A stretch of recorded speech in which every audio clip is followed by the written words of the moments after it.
Subscribe कीजिए, जिससे आगे आने वाले वीडियो आप तक आसानी से पहुंच जाए। हमारे प्रत्येक लेक्चर के नोट्स जो हैं वो टेलीग्राम चैनल पर उपलब्ध है और टेलीग्राम चैनल का जो लिंक है वो डिस्क्रिप्शन में दिया हुआ है। आज हम ऑर्गेनिक केमिस्ट्री के एक बहुत ही महत्वपूर्ण टॉपिक अभिक्रियाओं की क्रियाविधि रिएक्शन मैकेनिज्म के बारे में पढ़ेंगे। तो सबसे पहले हम इसमें कार्बनिक अभिक्रिया क्या है ये समझते हैं। तो देखो, ऑर्गेनिक रिएक्शन या कार्बनिक अभिक्रिया में क्या होता है। जैसे ये कोई कंपाउंड है, ऑर्गेनिक कंपाउंड है, ये एक कंपाउंड है, इन दोनों के बीच में रिएक्शन हो रही है। यहां से ये बॉन्ड टूट जाएगा और ये बन जाएगा ए, सी और बी। तो कार्बनिक अभिक्रिया पुराने बंधों के टूटने और नए बंधों के बनने की प्रक्रिया है।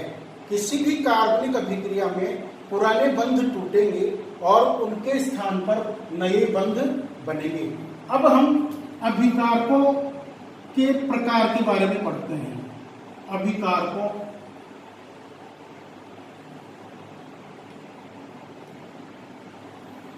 के प्रकार, टाइप ऑफ रिएक्टेंट्स। तो अभिकारक जो है वो दो प्रकार के होते हैं।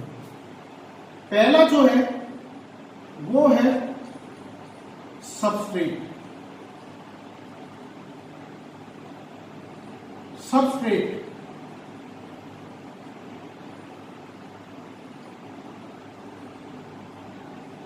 जिसको हिंदी में आश्रय या क्रियाधर कहते हैं।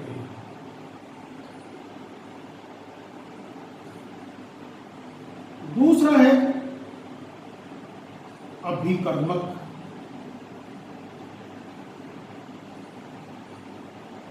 अभिकर्मक रिएजेंट।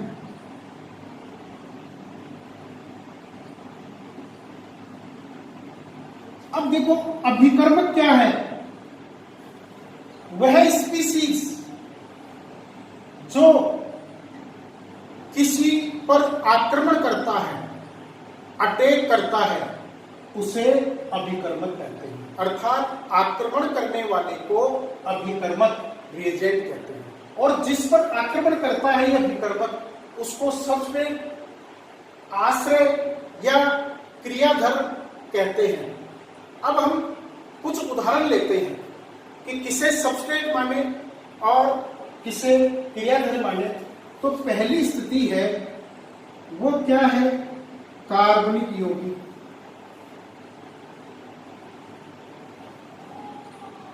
ऑर्गेनिक कंपाउंड, कार्बनिक यौगिक प्लस अकार्बनिक यौगिक।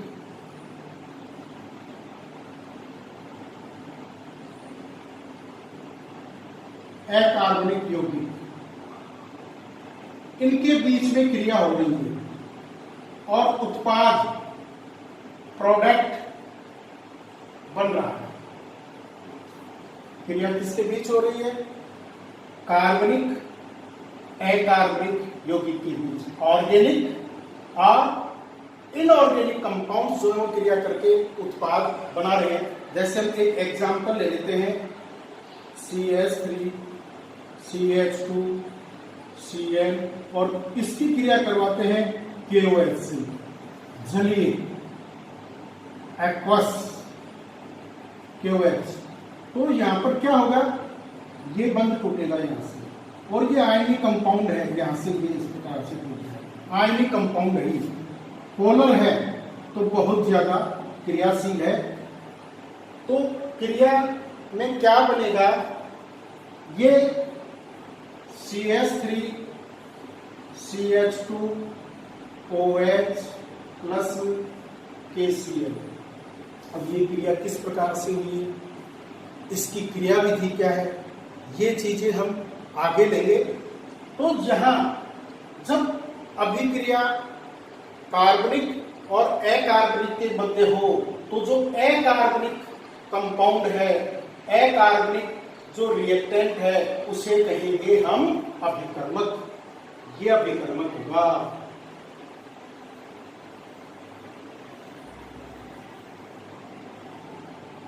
रिएजेंट और ये सबस्ट्रेट है।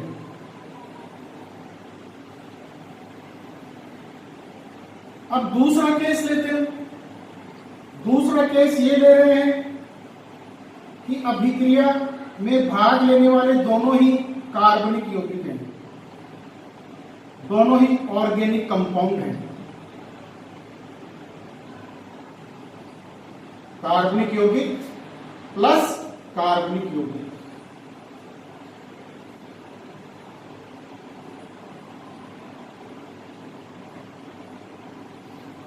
और ये दोनों मिलकर के और ये उत्पाद प्रोडक्ट बना रहे हैं, दोनों मिलकर के उत्पाद बना रहे हैं। एक एग्जांपल यहां ले लेते हैं हम। जैसे ये एसिटिल क्लोराइड, ये एल्कोहल से क्रिया करें। एसिटिल क्लोराइड की क्रिया एल्कोहल से हो, मतलब एल्केनोइल क्लोराइड की जो क्रिया है वो एल्कोहल से होगी, तो इसमें तो ये बंध यहां से टूटेगा और इसमें ये बंध यहां से टूटेगा। जैसा कि हमने पहले देखा था कि कार्बनिक अभिक्रिया पुराने बंधों के टूटने और नए बंधों के बनने की प्रक्रिया। अब यहाँ एक सावधानी रखनी है आप लोगों ने, जब हम इन दोनों से प्रोडक्ट बनाएंगे तो आप लोग एक बात ध्यान रख लीजिए, ऑर्गेनिक केमिस्ट्री के अंदर बंध जहां से टूट रहे हैं, जैसे ये यहां से टूट रहा है CH3 C डबल बॉन्ड, इसके बाद में क्या लिखेंगे, ये यहाँ से टूट गया, ये तो आएगा नहीं, अब ये आएगा। तो बंध यहाँ से टूटा तो इसको पहले लिखेंगे, CH3 को पहले नहीं लिखेंगे और प्लस क्या बन जाएगा HCl। अब देखो इस अभिक्रिया में, इस प्रकार की अभिक्रिया में यदि दोनों ही ऑर्गेनिक कंपाउंड है तो जो कंपाउंड अभिक्रिया के लिए कार्बन देता है उसे सबस्ट्रेट कहेंगे। तो ये यहां पर सबस्ट्रेट होगा, आश्रय, इस पर होगी क्रिया और ये कहलाएगा रिएजेंट, अभिकर्मक। ये अभिकर्मक कहलाएगा। तीसरी स्थिति यह है कि अभिक्रिया में भाग लेने वाले दोनों ही जो अभिकारक हैं वो कार्बनिक हैं और दोनों ही कार्बन देते हैं। तो हम स्वैच्छिक रूप से किसी भी अभिकारक को सबस्ट्रेट और किसी को भी रिएजेंट मान सकते हैं। अब देखो अभिक्रिया की जो क्रिया विधि है वो क्या है, क्या पढ़ना है हमारे को। किसी अभिक्रिया में इलेक्ट्रॉनों के संचलन, मोमेंट, इलेक्ट्रॉनों के संचलन मीन्स इलेक्ट्रॉनों के मोमेंट, बंध विखंडन, बंध निर्माण आदि का क्रमबद्ध एवं विस्तृत वर्णन करना ही क्या कहलाता है, अभिक्रिया की क्रिया विधि कहलाता है। अब देखो जैसे किसी भी अभिक्रिया, कोई भी अभिक्रिया जो है वो दो प्रकार से ही हो सकती है। जैसे ये लिया हमने सबस्ट्रेट,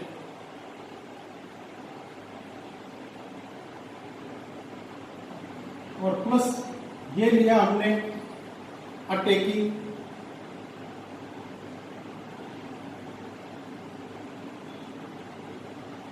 रिएजेंट।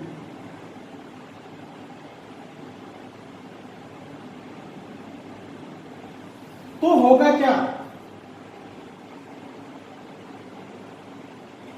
ये जो अभिक्रिया होगी, कोई भी अभिक्रिया,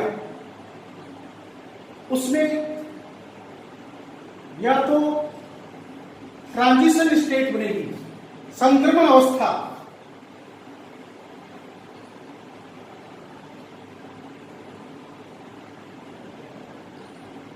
या तो अभिक्रिया संक्रमण अवस्था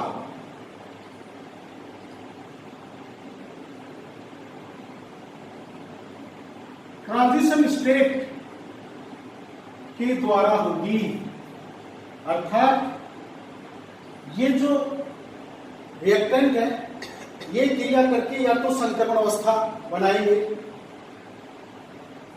या फिर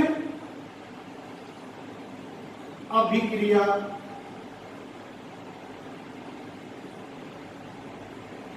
मध्यवर्ती बनेंगे।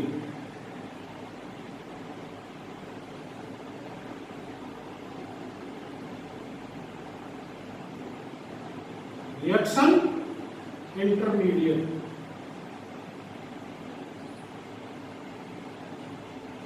जैसे कार्बोकैटायन, कार्ब एनियन और फ्री रेडिकल, ये बन सकते हैं, ये मध्यवर्ती बनेंगे।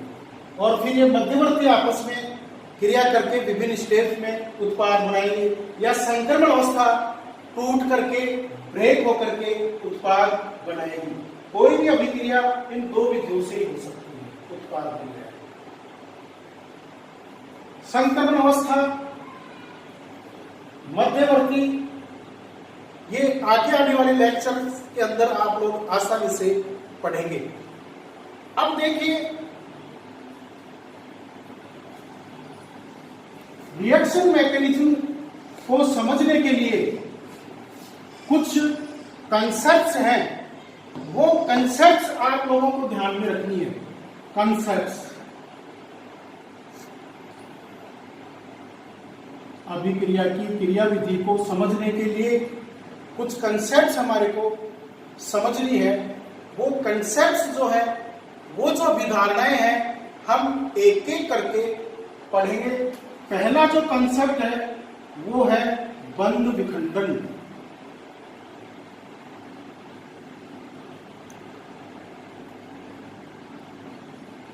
बंध विखंडन,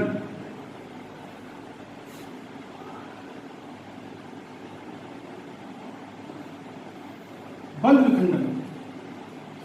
दूसरी जो कंसेप्ट है वो है इलेक्ट्रॉनिक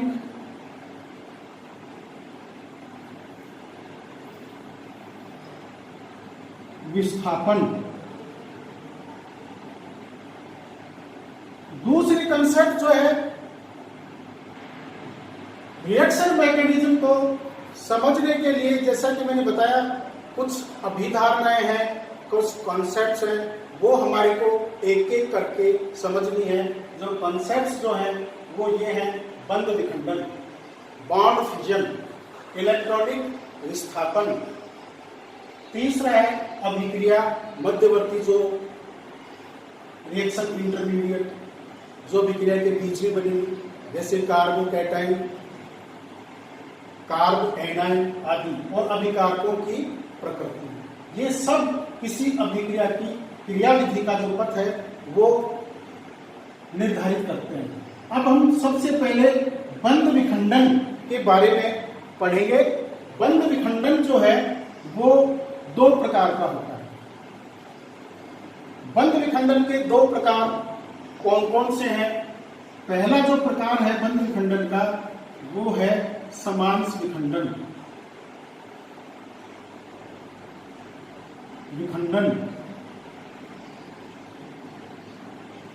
समांश विखंडन या सम अपघटनीय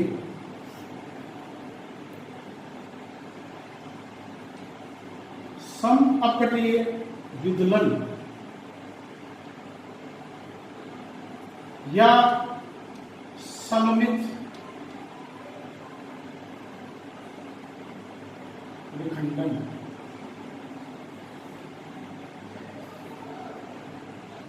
अंग्रेजी में इसको कहते हैं होमोलाइटिक फ्यूजन।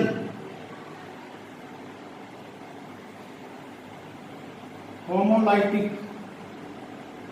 फ्यूजन या बॉन्ड फ्यूजन। इसको होमोलाइसिस भी कहते हैं। तो ये जो समांश विखंडन है ये क्या है, इसको समझते हैं। जैसे ये ए और बी के बीच में सहसंयोजक बंध है, कोवैलेंट बॉन्ड है, जिसमें एक इलेक्ट्रॉन ए का है और एक इलेक्ट्रॉन बी का है।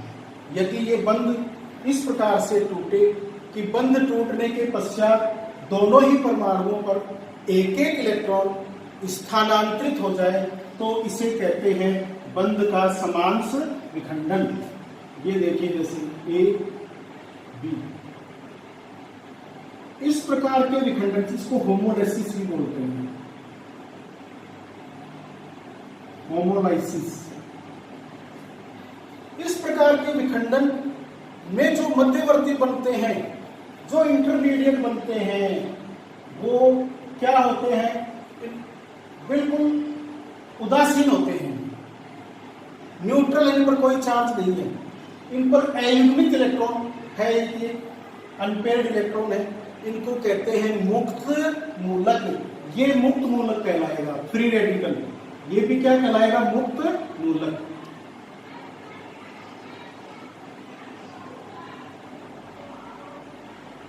फ्री रेडिकल, मुक्त मूलक, फ्री रेडिकल।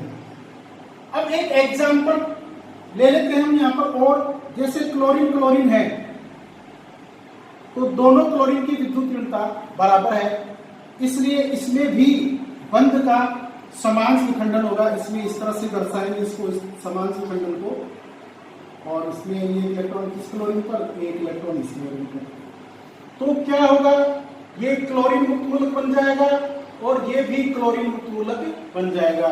ये कहलाएगा बंध का समांश विखंडन।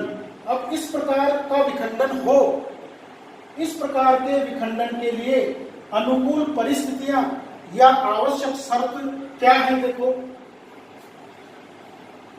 पहली जो शर्त है वो है उच्च ताप। पहली जो शर्त है वो है उच्च ताप।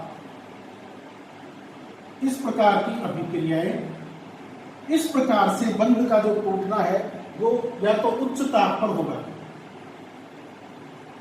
या पराबैंगनी प्रकाश की उपस्थिति में, अल्ट्रावायलेट लाइट, पराबैंगनी प्रकाश उपस्थित हो। तीसरा है सबस्ट्रेट।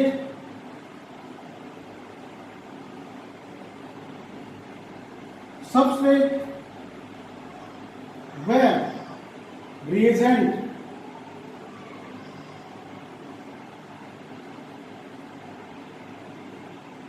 अभिकर्मक अध्रुवीय हो,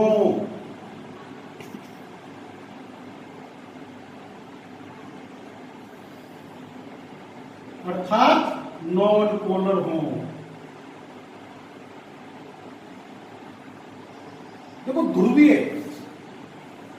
क्या है, जिसमें दो ध्रुव बन जाते हैं, पॉजिटिव और नेगेटिव, जब विद्युत ऋणताओं में अंतर होता है, जैसे ये है, इस तरह का होना चाहिए, जैसे एल्केन नॉन पोलर है, अध्रुवीय है, क्योंकि दोनों कार्बन की विद्युत ऋणता यहाँ पर बराबर, इसलिए किसी पर चार्ज आने का कोई मतलब नहीं। इस प्रकार का हो सबस्ट्रेट, और जैसे रिएजेंट इस प्रकार का हो अध्रुवीय, तो इस विधि से बॉन्ड टूटेगा, अर्थात समांश विखंडन होगा। चौथा है अध्रुवीय विलायक।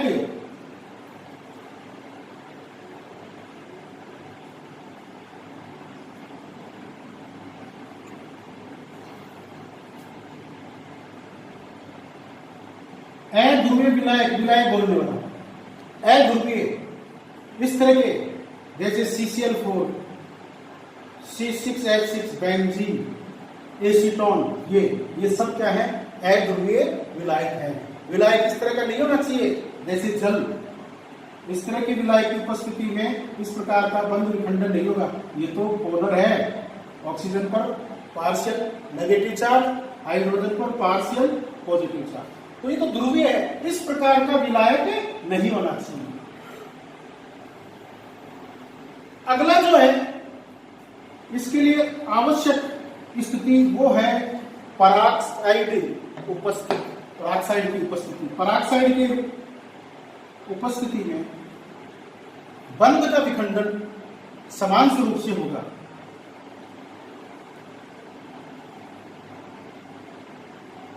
पराक्साइड की उपस्थिति, पराक्साइड उपस्थिति, तो ये था समांश विखंडन। समांश विखंडन के बाद में अब दूसरा जो है वो हम ले रहे हैं विषमांश विखंडन। दूसरा प्रकार है बंध विखंडन का, वो है विषमांश विखंडन। विषमांश विखंडन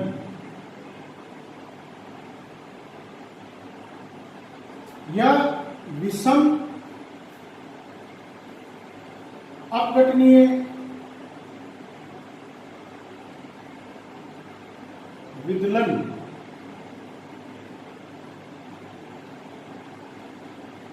या असममित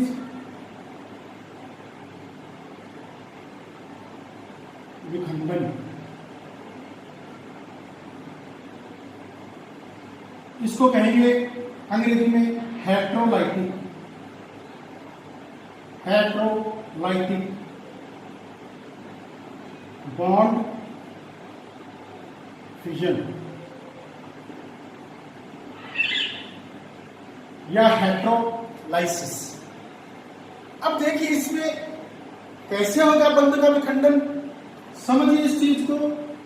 जैसे ये ए और बी के बीच में संयोजक बंध है,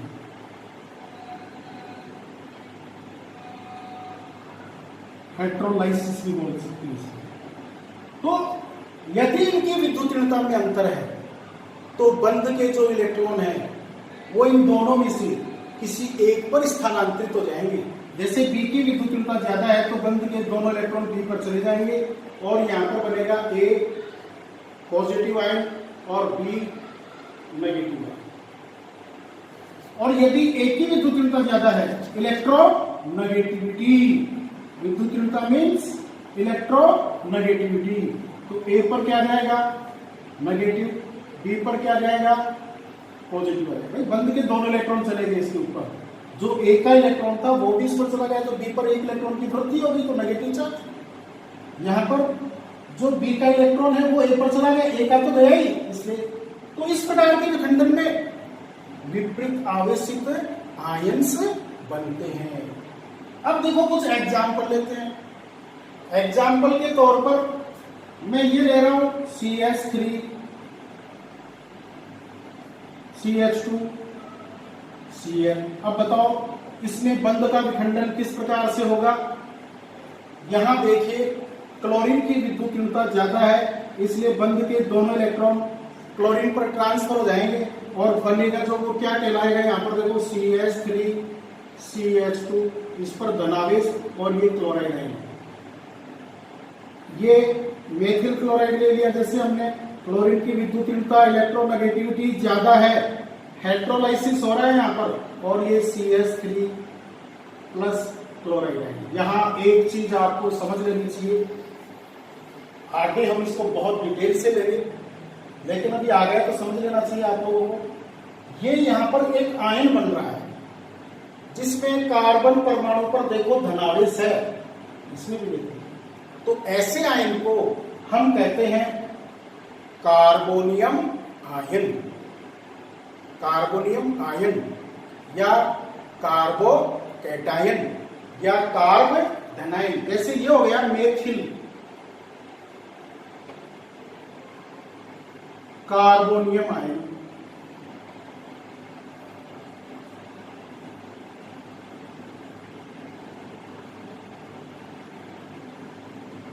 या मेथिल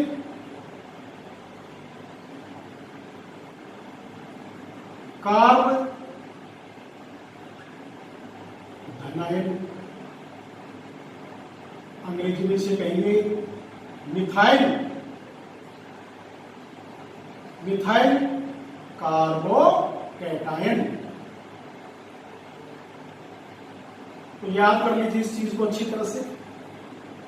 यदि ऐसा कोई आयन है जिसमें कार्बन परमाणु पर धनावेश हो तो उसके 3 प्रकार के नाम हो सकते हैं। इसका नाम बना सकते हो आप लोग। यह है एथिल कार्बोनियम आयन, या एथिल कार्ब धनायन, या एथिल या इथाइल कार्बोकैटायन। एक उदाहरण और ले रहे हैं हम। उस उदाहरण में हम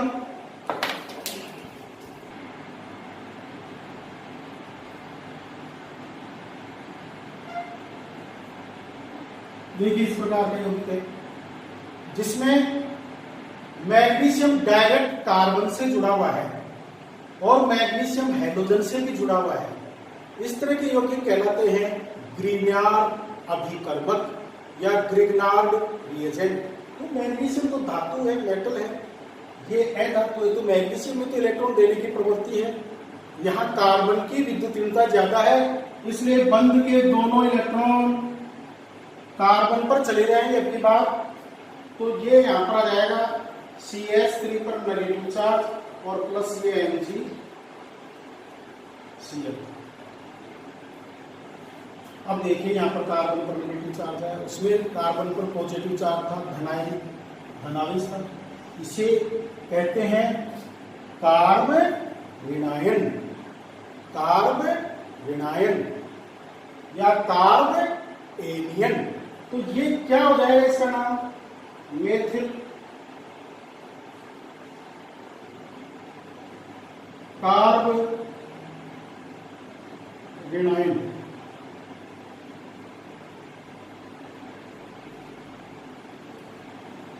या methyl carb anion.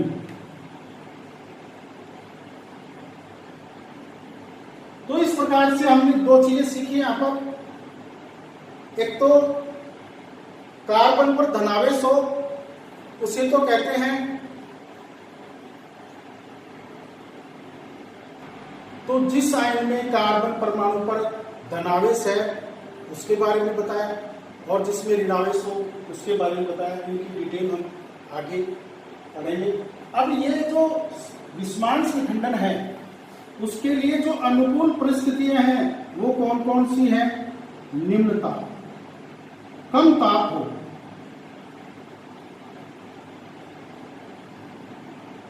Substrate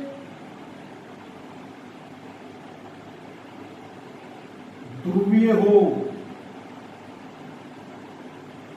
polar,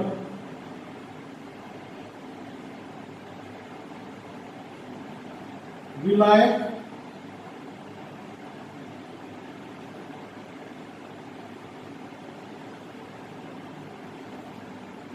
ध्रुवीय हो, जैसे जल जैसा, जल की तरह से इसमें 2 पोल बन जाए, पॉजिटिव और नेगेटिव। तो ये पहला हमने जो कॉन्सेप्ट है रिएक्शन मैकेनिज्म को समझने के लिए बंध विखंडन, बॉन्ड फ्यूजन, उसके बारे में पढ़ लिया है। अब दूसरी जो है वो है कंसेप्ट इलेक्ट्रॉनिक विस्थापन।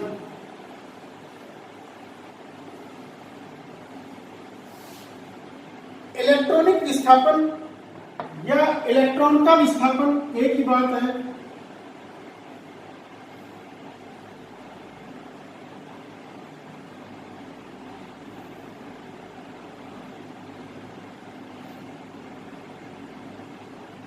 इलेक्ट्रॉनिक मीन इलेक्ट्रॉन से है, विस्थापन मतलब डिस्प्लेसमेंट या मूवमेंट हो इलेक्ट्रॉन का। अब देखो ये 2 प्रकार का होता है। वो 2 प्रकार कौन कौन से हैं? एक तो स्थायी, परमानेंट,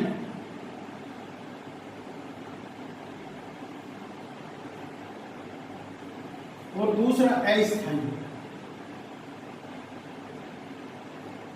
अनस्टेबल प्रभाव। इलेक्ट्रॉन का विस्थापन अनस्टेबल हो, रिएजेंट की उपस्थिति में होता है। अब ये जो स्थायी है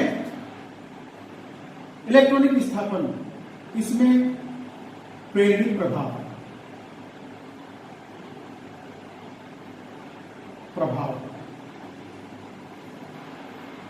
इंडक्टिव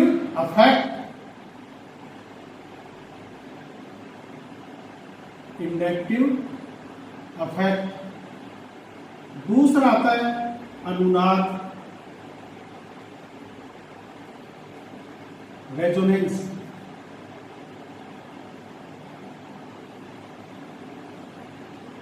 या मेसोमेरिक प्रभाव,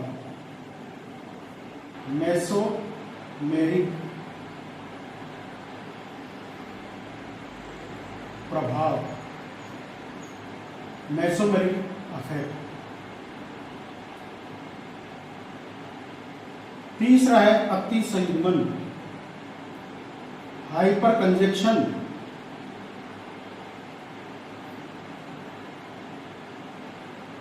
हाइपर कॉन्जुगेशन,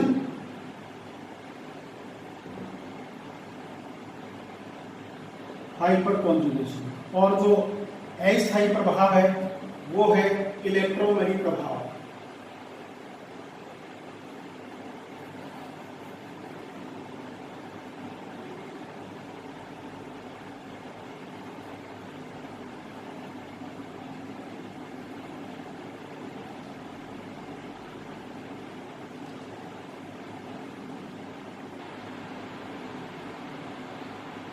ये जो प्रभाव है ये कंपाउंड में स्थायी होते हैं, हमेशा के लिए रहेंगे, लेकिन ये रिएजेंट की उपस्थिति में होता है। अनुनाद और मेसोमेरिक प्रभाव हम काफी डिटेल से आगे पढ़ेंगे, अतिसंयुग्मन, ये सब आगे हम डिटेल से पढ़ेंगे। अब हम प्रेरित प्रभाव, इंडक्टिव अफेक्ट के बारे में काफी डिटेल से पढ़ेंगे। देखिए, जो सहसंयोजन बंध होता है, कोवैलेंट बॉन्ड होता है, वो इलेक्ट्रॉनों की साझेदारी से बनता है, इलेक्ट्रॉन की शेयरिंग से बनता है। जैसे यहाँ हाइड्रोजन और हाइड्रोजन के बीच में जो बंध बनेगा उसमें दोनों हाइड्रोजन एक एक इलेक्ट्रॉन देंगे, ये सहसंयोजक बंध है, इसको ऐसे भी कर सकते हैं। ये इलेक्ट्रॉन की साझेदारी से बनता है।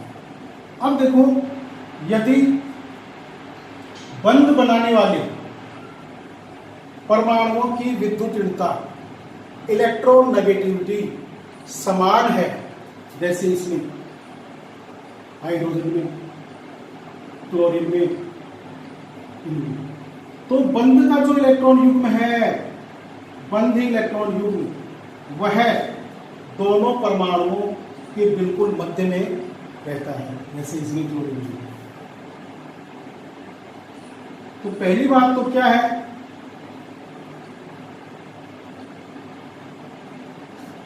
कि सहसंयोजक बंध इलेक्ट्रॉनों की साझेदारी से बनता है, जिसमें प्रत्येक परमाणु साझे में एक इलेक्ट्रॉन देता है। यदि बंध बनाने वाले परमाणुओं की विद्युत ऋणता, इलेक्ट्रोनेगेटिविटी समान है, तो बंध युग्म का जो इलेक्ट्रॉन होता है वो दोनों के बिल्कुल बीच में होता है। लेकिन यदि विद्युत ऋणता में अंतर है, जैसे HCl, तो फिर क्या होगा, बंध का इलेक्ट्रॉन युग्म अधिक विद्युत ऋणी परमाणु की ओर आंशिक रूप से विस्थापित हो जाता है। जैसे यहाँ पर Cl की विद्युत ऋणता ज्यादा है, हम कहते हैं कि Cl की विद्युत ऋणता ज्यादा है, इसका मतलब इस बंध के दोनों ही इलेक्ट्रॉनों को क्लोरीन अपनी ओर ज्यादा आकर्षित करेगी। बंध का इलेक्ट्रॉन युग्म क्लोरीन के थोड़े नजदीक रहेंगे, इसलिए इस पर आ जाएगा आंशिक ऋणावेश, पार्शियल नेगेटिव चार्ज, इस पर आ जाएगा आंशिक पॉजिटिव चार्ज आ जाएगा। अब हम एक कार्बन श्रृंखला का उदाहरण लेते हैं।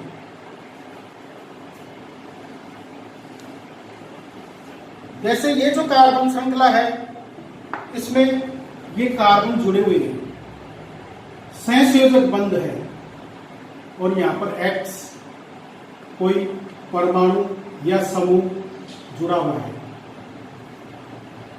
यदि X की जो विद्युत ऋणता है, इनको नंबर भी दे देते हम 1 2 3 4, यदि X की विद्युत ऋणता ज्यादा है तो बंध के दोनों इलेक्ट्रॉन इसकी ओर आकर्षित होंगे, जिससे बंध का इलेक्ट्रॉन युग्म आंशिक रूप से इधर विस्थापित हो जाएगा, शिफ्ट हो जाएगा, X के नजदीक होगा, जिससे X पर आ जाएगा आंशिक ऋणावेश और C पर आ जाएगा आंशिक धनावेश।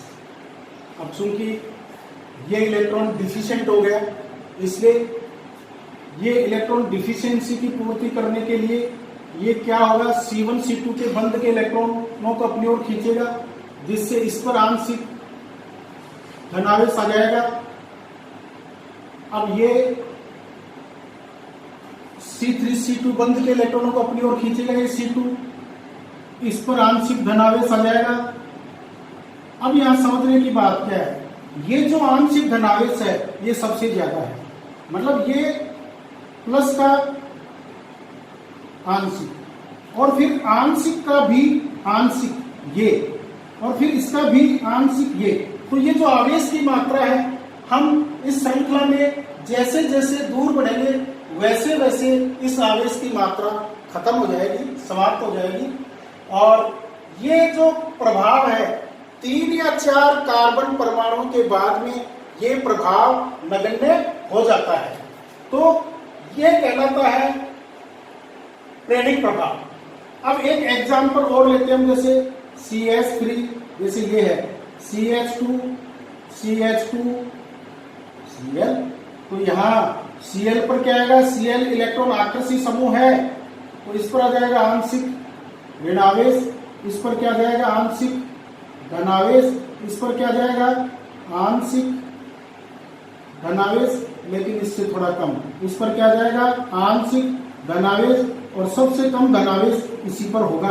अर्थात सिग्मा बंध के इलेक्ट्रॉनों की शिफ्टिंग हो गई इस साइड के अंदर, मतलब द्विध्रुव का उत्पन्न हो जाना ही क्या कहलाता है, इंडक्टिव इफेक्ट कहलाता है। मतलब यहां पर ये जो X था उसकी विद्युत ऋणता कार्बन से ज्यादा थी, और यहां पर ये मान लो X या Y मान लो, इसकी जो विद्युत ऋणता है वो कार्बन से कम है। इसलिए क्या होगा, कार्बन, ये जो कार्बन है ये बंध के दोनों इलेक्ट्रॉनों को, सिग्मा बंध के इलेक्ट्रॉनों को अपनी ओर खींचेगा, तो ये जो इलेक्ट्रॉन है वो Y से दूर हो जाएंगे थोड़े, तो इस पर आ जाएगा आंशिक धनावेश और इस पर आ जाएगा आंशिक ऋणावेश। ऐसे इस पर भी क्या आएगा आंशिक ऋणावेश, लेकिन पहले नंबर वाले से कम, इस पर भी आंशिक ऋणावेश लेकिन पहले वाले से, दूसरे वाले से कम। इस प्रकार यहां अंतर क्या है, यहां X की विद्युत ऋणता इलेक्ट्रोनेगेटिविटी कार्बन से ज्यादा थी, इसलिए इलेक्ट्रॉनों की शिफ्टिंग उस साइड में हुई, समूह की ओर हुई इलेक्ट्रॉनों की शिफ्टिंग। यहां जो Y है उसकी विद्युत ऋणता कार्बन से कम है, इसलिए कार्बन चैन की ओर इलेक्ट्रॉनों की शिफ्टिंग हो रही है। एक एग्जांपल भी ले लेते हैं इसका, CH3 CH2 Mg Cl। यहां ये जो है क्या होगा, यहां पर ये इसकी विद्युत ऋणता कम है, इसलिए कार्बन इलेक्ट्रॉनों को अपनी ओर खींचेगा। ये क्या हो जाएगा आंशिक ऋणावेशित, और ये क्या हो जाएगा आंशिक धनावेशित। ये भी प्रेरक प्रभाव है। देखो अब प्रेरक प्रभाव की क्या परिभाषा हो जाएगी, किसी यौगिक में कार्बन श्रृंखला से जुड़े हुए परमाणु या समूह की विद्युत ऋणता में अंतर के कारण, इलेक्ट्रोनेगेटिविटी में अंतर के कारण सिग्मा इलेक्ट्रॉनों का, यहां ध्यान देंगे, शिफ्टिंग किसकी होगी, सिग्मा इलेक्ट्रॉनों का आंशिक रूप से विस्थापित हो जाना ही क्या कहलाता है, प्रेरक प्रभाव कहलाता है। अभी हमने सभी में ये देखा था कि जैसे Cl जुड़ी हुई थी, जैसे इस यौगिक के अंदर Cl जुड़ी हुई है, तो ये बंध के इलेक्ट्रॉनों को अपनी ओर खींचेगा, ये आंशिक नेगेटिव हो जाएगा, ये आंशिक रूप से पॉजिटिव, यही प्रेरणिक प्रभाव है। इसके जुड़ने से सिग्मा इलेक्ट्रॉन आंशिक रूप से विस्थापित हो गए समूह की ओर, यही प्रेरणिक प्रभाव है। अब देखो, प्रेरणिक प्रभाव एक स्थायी प्रभाव है, स्थायी प्रभाव है। प्रेरणिक प्रभाव एक स्थायी प्रभाव है, अर्थात ये जो प्रभाव है ये यौगिक में हमेशा होगा। इसके बाद में ये दुर्बल प्रभाव है, क्योंकि सिग्मा बंध के जो इलेक्ट्रॉन होते हैं उनका मूवमेंट बहुत ज्यादा नहीं हो सकता है। वो इलेक्ट्रॉन अपने अपने नाभिकों से अच्छी तरह से आकर्षित होते हैं। बस फर्क यह होता है कि जब अधिक विद्युत ऋणी परमाणु जो है वो जुड़ जाता है परमाणु या समूह, तो इलेक्ट्रॉनों की थोड़ी सी शिफ्टिंग हो जाती है। तो दुर्बल प्रभाव है ये।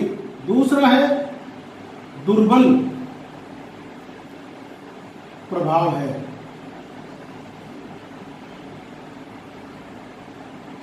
तीसरा है दूरी बढ़ने पर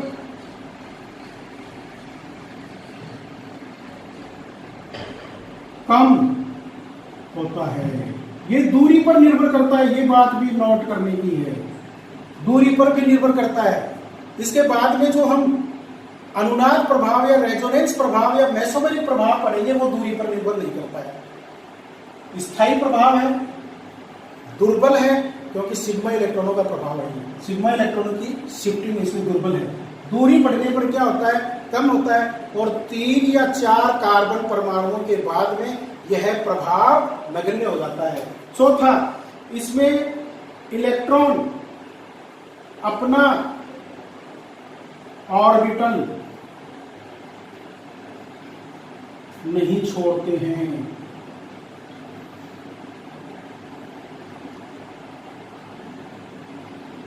अर्थात इलेक्ट्रॉन अपने उसी ऑर्बिटल के अंदर होते हैं। देखो, यहाँ 5 बातें आपको ध्यान रखनी है। 4 के बारे में मैंने बता दिया था, यहाँ ये बात अच्छी तरह से दिमाग में याद रखने की है। प्रेरणिक प्रभाव H के संदर्भ में हाइड्रोजन के सापेक्ष देखा जाता है, और हाइड्रोजन के लिए प्रेरणिक प्रभाव जो है वो शून्य माना जाता है। जैसे CH बंध कैसा बंध है, CH बंध जो है वो अध्रुवीय है, क्योंकि यहाँ पर विद्युत ऋणता का जो डिफरेंस है, यहाँ जहां भी नोट्स के अंदर मैं EN लिखूंगा, डेल्टा EN लिखूंगा, उसका मतलब होगा विद्युत ऋणता का अंतर, इलेक्ट्रोनेगेटिविटी का डिफरेंस यहाँ पर बहुत ही कम है। इसलिए ये जो बंध है वो अध्रुवीय है। H के लिए I बराबर 0 होने का मतलब है यह इलेक्ट्रॉनों को न तो आकर्षित करता है और न ही ये इलेक्ट्रॉनों को प्रतिकर्षित करता है। अब देखिए, धनात्मक अनुनाद प्रभाव, प्रेरणिक प्रभाव 2 प्रकार का होता है। एक तो धनात्मक प्रेरणिक प्रभाव, जिसको +I से हम डिनोट करेंगे। यदि कोई परमाणु या समूह इलेक्ट्रॉनों को हाइड्रोजन की तुलना में प्रतिकर्षित करता है, रिपेल करता है, तो इसे कहते हैं धनात्मक अनुनाद प्रभाव कहते हैं। तो इलेक्ट्रॉन को प्रतिकर्षित करे हाइड्रोजन की तुलना में, तो उसे धनात्मक प्रेरणिक प्रभाव कहते हैं। इस प्रकार के जो समूह हैं उनको इलेक्ट्रॉन प्रतिकर्षी समूह,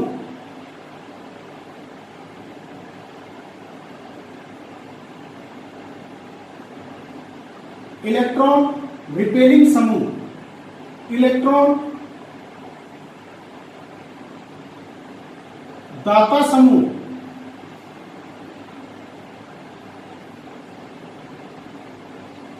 इलेक्ट्रॉन प्रतिकर्षी समूह, इलेक्ट्रॉन दाता समूह कहते हैं, और इसे +I से लिखते हैं। अब देखिए, +I प्रभाव वाले जो समूह हैं उनका क्रम क्या होगा, इलेक्ट्रॉन को रिपेल करने का क्रम क्या होगा, ये आप थोड़ा थोड़ा इसको समझेंगे तो आपके याद करने में ज्यादा दिक्कत नहीं आएगी। जैसे पहला हम लेते हैं इनका क्रम देखिए, जैसे सबसे बात क्या है, क्रम क्या रहेगा, नेगेटिव चार्ज वाले जो है, नेगेटिव चार्ज वाले हैं, जिनके पास नेगेटिव चार्ज है, इसका मतलब वो इलेक्ट्रॉन को आसानी से दे सकते हैं, आसानी से इलेक्ट्रॉन को प्रतिकर्षित कर सकते हैं, इसलिए सबसे पहले वो आएंगे। जैसे CH2, अब यहाँ CH2 पर नेगेटिव चार्ज है, इसलिए इसका प्लस आई प्रभाव ज्यादा होगा, किससे, NH2 से। इसका ज्यादा होगा, इसका ज्यादा होगा O से, ये प्लस आई प्रभाव।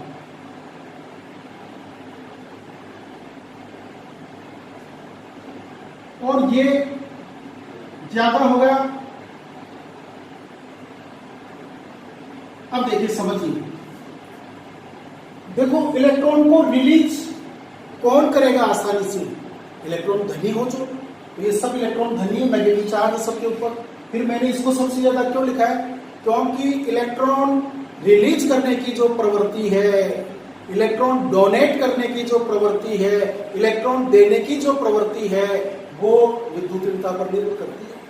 तो यहाँ C की विद्युतीयता कम है, N की विद्युतीयता इससे ज्यादा है, और O की विद्युतीयता इससे भी ज्यादा है, और यहाँ तो दोनों में ही ऑक्सीजन परिणावेश है, फिर भी इसका एक प्लस आई प्रभाव जो है वो स्ट्रॉन्ग क्यों होगा, इसका कारण है अनुनाद।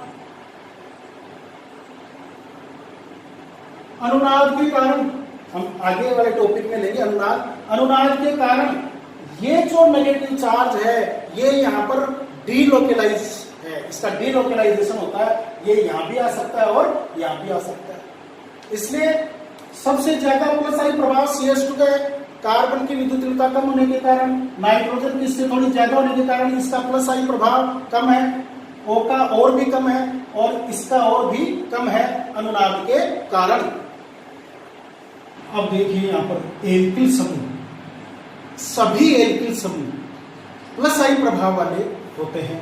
सबसे ज्यादा प्लस आई प्रभाव तृतीयक का है, 3 डिग्री का, जैसे तृतीयक ब्यूटेन है, फिर 2 डिग्री का उससे कम, और फिर 1 डिग्री का उससे कम, और मिथाइल का सबसे कम। कारण क्या है यहाँ पर, हालांकि हमने जो है यहाँ पर CH बंध को एक ध्रुवीय बंध माना है, विद्युतीयता में अंतर बहुत कम है, C और H की भी यहाँ पर था 2.5 और यहाँ पर था 2.3, लेकिन फिर भी यहाँ 3 CH बंध हैं, इस प्रकार से 3 CH बंध हैं, C H H। हालांकि हमने यहाँ पर H के लिए ये कहा था कि ये न तो इलेक्ट्रॉन को प्रतिकर्षित करता है और न ही आकर्षित करता है, फिर भी इनकी विद्युतीयताओं में डिफरेंस होने के कारण से कार्बन बहुत ही सूक्ष्म मात्रा में इलेक्ट्रॉन को अपनी ओर आकर्षित करेगा, बहुत ही कम।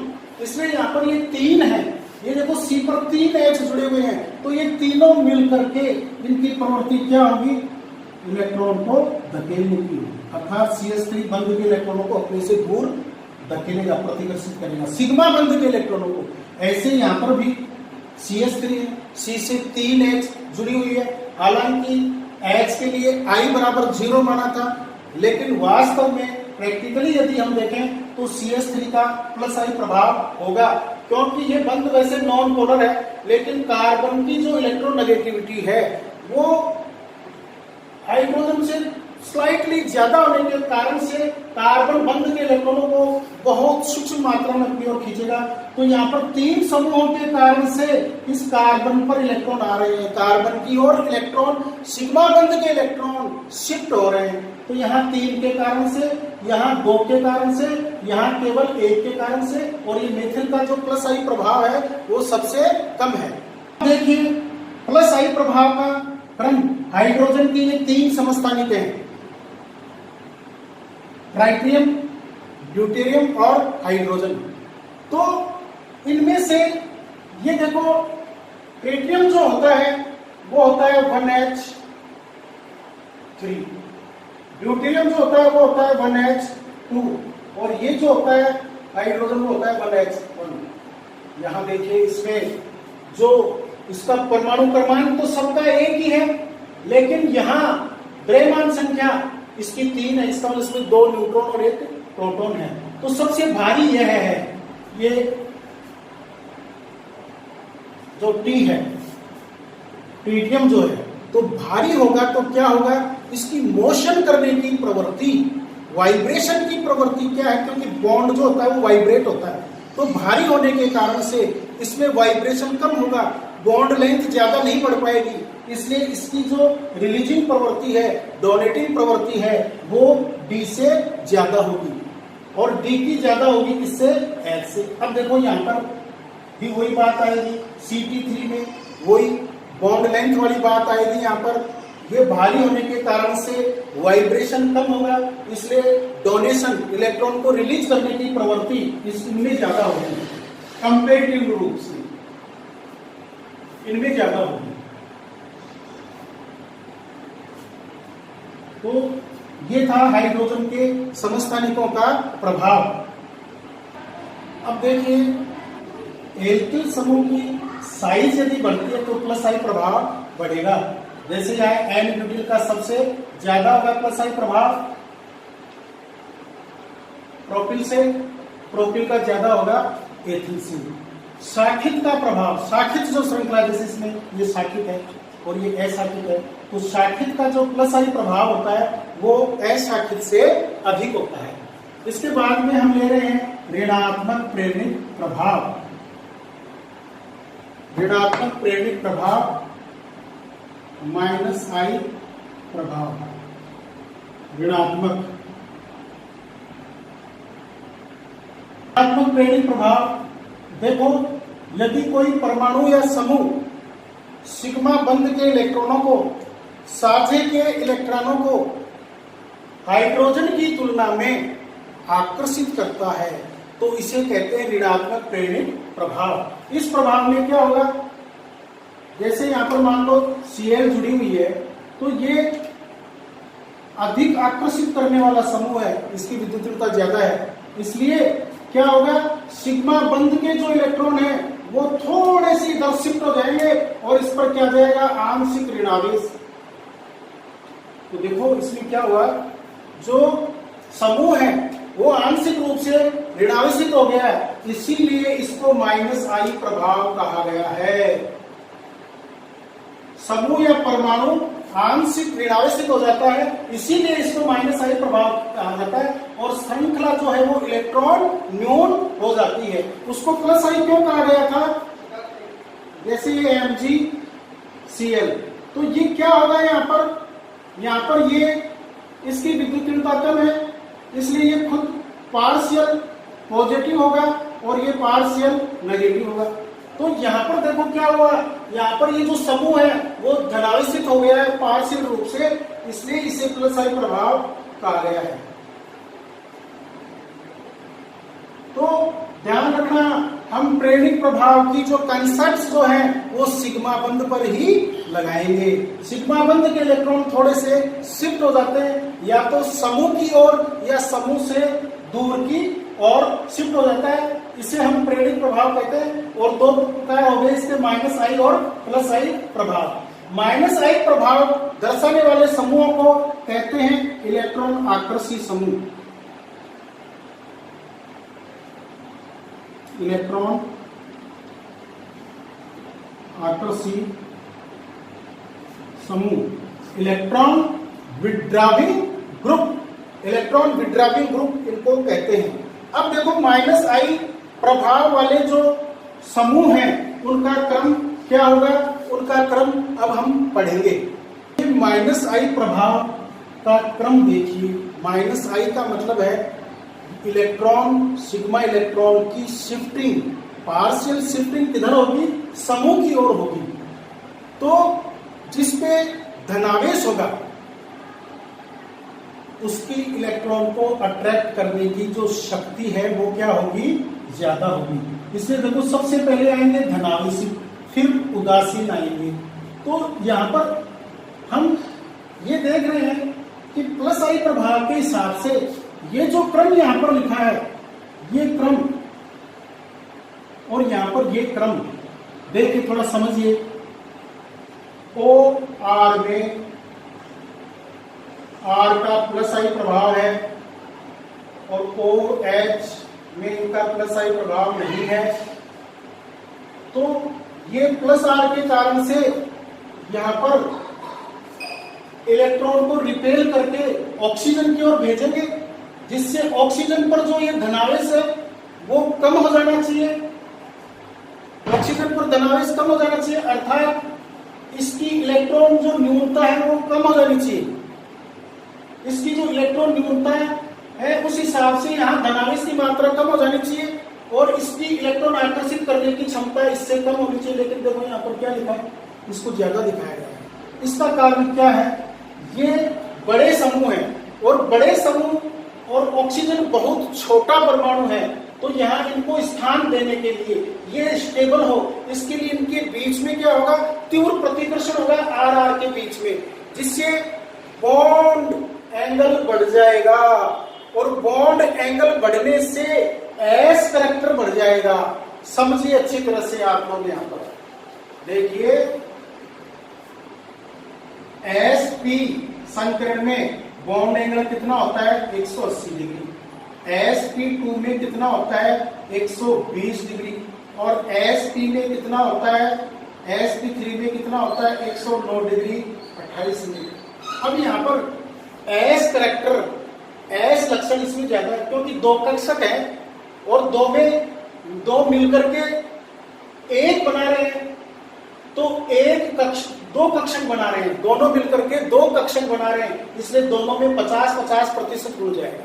अर्थात इसमें एस करैक्टर कितना है 50%, इसमें 33% और इसमें 25% है। और यहाँ पर देखिए बॉन्ड एंगल में क्या रिलेशन है, बॉन्ड एंगल बढ़ने पर एस लक्षण, एस करैक्टर बढ़ेगा, क्योंकि एस करैक्टर सबसे ज्यादा देखो किसमें है, एसपी में है। यहाँ पर मैं ये बॉन्ड एंगल की बात समझा रहा हूं, बॉन्ड एंगल बढ़ने पर एस करैक्टर क्या होता है, बढ़ता है, एस लक्षण बढ़ता है, तो इनमें रिपेलिंग होगी, इनके बीच में आर आर के बीच में, ऑक्सीजन छोटा परमाणु है इसलिए क्या होगी, एस करैक्टर इसमें ज्यादा होगा, इसमें ज्यादा होगा, तो विद्युत ऋणता एस करैक्टर बढ़ने पर बढ़ जाती है, इसलिए ये ज्यादा आएगा यहाँ पर। इसका प्लस आई माइनस आई प्रभाव ज्यादा होगा। सबसे पहले तो यही देखिए कि माइनस आई प्रभाव वाले क्यों ऐसे है, जैसे वहां प्लस आई के अंदर हमने क्या लिया था भाई, प्लस आई का मतलब इलेक्ट्रॉन डोनेटिंग की बात थी, तो इलेक्ट्रॉन डोनेट कौन करेगा, जिसपे नेगेटिव चार्ज वही तो सबसे ज्यादा करेगा। तो वहां पहला एग्जांपल हमने ये लिया था, is greater than NH2 is greater than O,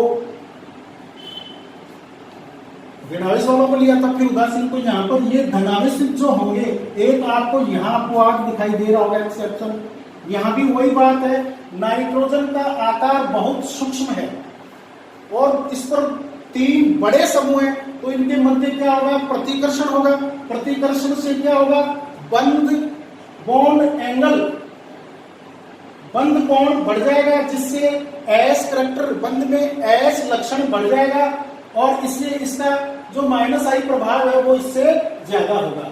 ये देखिए NO2 में नाइट्रोजन ऑक्सीजन दोनों ही क्या है, प्रबल इलेक्ट्रॉन आकर्षी है, इसलिए नाइट्रो समूह का माइनस आई सल्फोनिक से ज्यादा होगा, सल्फोनिक से का जो है CN से ज्यादा होगा। इसी प्रकार से एल्डिहाइड वगैरह ये आएंगे, यहाँ विद्युत ऋणता के हिसाब से है।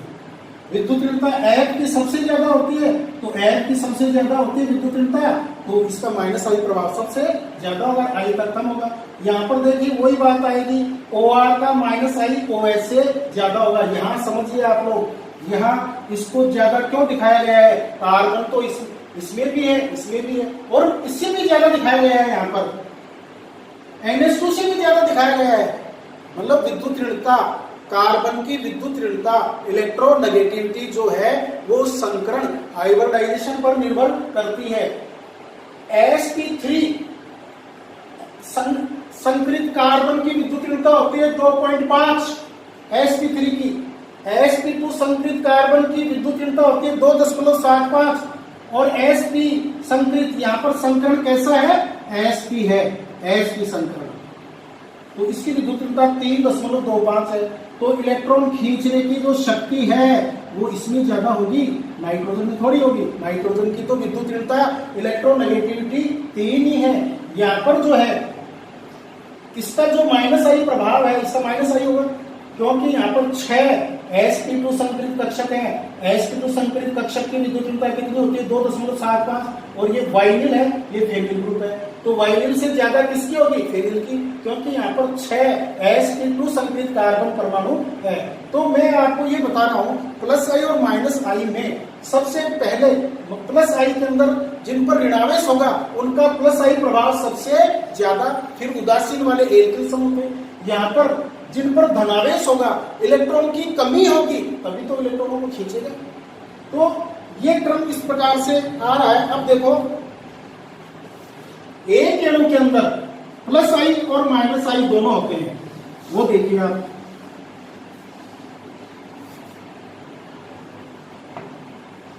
जैसे A CH3 CH double bond CH2, यहाँ विद्युत ऋणता इलेक्ट्रोनेगेटिविटी 2.5 और यहाँ पर है 2.75, तो ये तो होगा माइनस आई। माइनस आई का काम करेगा और ये काम करेगा प्लस आई का। अब इसका मतलब ये नहीं है कि ये हमेशा ही माइनस आई का काम करेगा। तो इसके लिए एक एग्जांपल और ले रहे हैं हम, CH2 double bond CH C triple bond H।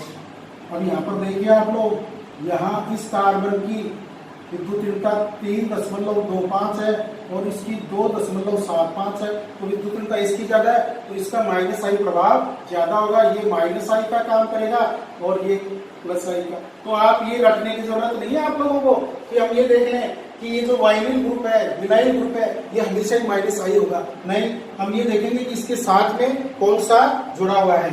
अब देखिए जैसे यहाँ पर CH3 MgX, अब ये भी रखने की बात नहीं है कि sp3 कार्बन जो है वो हमेशा ही प्लस आई का होगा। नहीं, यहाँ पर ये माइनस आई का होगा, क्योंकि कार्बन की विद्युत ऋणता मैग्नीशियम से अधिक है, इसलिए ये होगा माइनस आई वाला और ये होगा प्लस आई का। यहाँ देखिए ये दूसरे आवर्त का तत्व है, सेकंड पीरियड का एलिमेंट है नाइट्रोजन, और ये थर्ड का है फास्फोरस। यहाँ देखो उल्टा कर दिया है पहले। यहाँ तो R वाला जो था वो उसका प्लस आई प्रभाव ज्यादा था, और इसमें R वाले का प्लस आई प्रभाव H वाले से कम है। क्यों? क्योंकि यहाँ पर P की साइज जो है, P की साइज N की तुलना में बहुत बड़ी है, इसलिए यहाँ पर इतना तीव्र प्रतिकर्षण नहीं होगा, इसलिए इसमें बॉन्ड एंगल जो है वो इतना नहीं बढ़ पाएगा। और यहाँ पर ये जो है PR3, उसका प्लस आई प्रभाव PS3 से क्या होगा? कम होगा, साइज के कारण से। ये जो बॉन्ड एंगल वाली धारणा थी, रिपल्सन वाली, ये आपको सेकंड पीरियड के तत्वों पर ही लगानी है, जैसे नाइट्रोजन, ऑक्सीजन। तो यहाँ पर देखो ये क्रम कैसे आया, यहाँ पर विद्युत ऋणता के हिसाब से है, तीनों पर R है, लेकिन नाइट्रोजन की विद्युत ऋणता ज्यादा है, इसलिए इसकी इलेक्ट्रॉन खींचने की क्षमता ज्यादा है, इसलिए इसका माइनस आई प्रभाव सबसे ज्यादा है और इसका माइनस आई प्रभाव जो है वो इससे कम है। यह भी बता दिया था मैंने। और जब ऑक्सीजन से R जुड़ा हुआ है तो माइनस आई प्रभाव इसका ज्यादा है, लेकिन जब सल्फर आ गई, सल्फर वाले केस के अंदर ये जो है SR2, इसका माइनस आई प्रभाव कम होगा, क्योंकि सल्फर की जो साइज है वो ऑक्सीजन की तुलना के अंदर क्या है? बड़ी है, इसलिए यहाँ पर जो है ये समूह इतने ज्यादा प्रतिकर्षित नहीं होंगे और यही नहीं है, क्रम पहले की तरह से ही आएगा। अब देखिए, यदि बड़ी रिंग और छोटी रिंग आपस में जुड़ी हुई है तो बड़ी रिंग का जो माइनस आई प्रभाव है वो ज्यादा होगा, छोटी रिंग का माइनस आई प्रभाव ज्यादा होगा और बड़ी रिंग का कम होगा, अर्थात इसका प्लस आई होगा। इसका कारण समझिए, यहाँ पर आप यहाँ एंगल जो है जैसे 60 डिग्री और यहाँ पर एंगल है 72 डिग्री। अब जब समझिए आप लोग, इसमें क्या हुआ, ये अंदर वाला जो एंगल है वो 60 डिग्री है, तो ये बाहर वाला एंगल ज्यादा होगा कि नहीं होगा? तो ये जो थीटा है यहाँ पर, ये थीटा एंगल मान लिया हमने, यहाँ पर कार्बन है और यहाँ पर हाइड्रोजन है और यहाँ पर भी क्या है? हाइड्रोजन। एक इसकी बात करते हैं,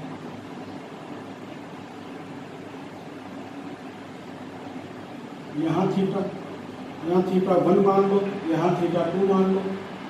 इसके एंगल की बात करते हैं, या जो इसको ले लो, इसको ठीक रहेगा, ये एंगल लेना ठीक रहेगा, ये थीटा और ये भी थीटा, इसके हिसाब से समझते हैं। ये मान लेते हैं थीटा 1 और ये थीटा 2। तो यहाँ ये कितना है, ये तो फिक्स है 60 डिग्री, इसलिए तो 60 है ही, इसको थीटा नहीं मानेंगे। और ये 72 है, 72 डिग्री है यहाँ पर। ये तो देखो यहाँ पर क्या है,